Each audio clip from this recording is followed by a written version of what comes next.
Pinag-iisipan na ni United States President Donald Trump ang muling magbalik sa all-out war laban sa Iran.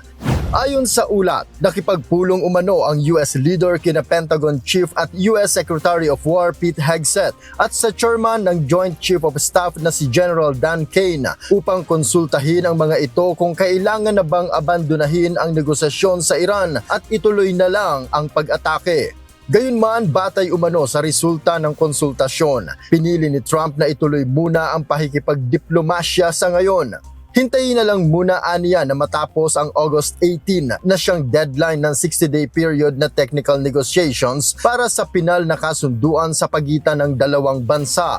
Samantala, sa isang panayam ay sinabi ni Iran Parliament Speaker Mohammad Bagher Ghalibaf na nakahanda silang bumalik sa bakbakan kung hindi tutupad ang Washington sa nilalaman ng Memorandum of Agreement. Dagdag pa nito, walang pinal na kasunduan kung hindi muna maipatutupad ang ilang probisyon o clauses sa MOU.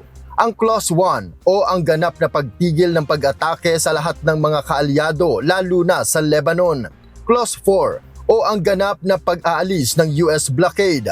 Clause 5 o ang buong otorisasyon sa Iran na pamahalaan sa loob ng 60 araw ang ligtas na paglalayag sa Strait of Hormuz.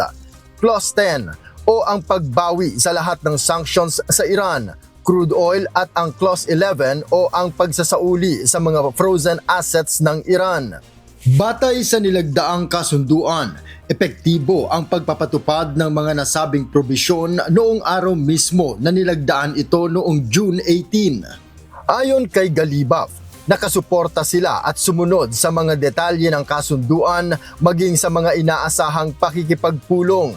Gayunman ang paglabag lalo na sa ceasefire ay dapat lang na may kaukulang tugon bilang depensa sa nangyaring pag-atake sa Bahrain at Kuwait.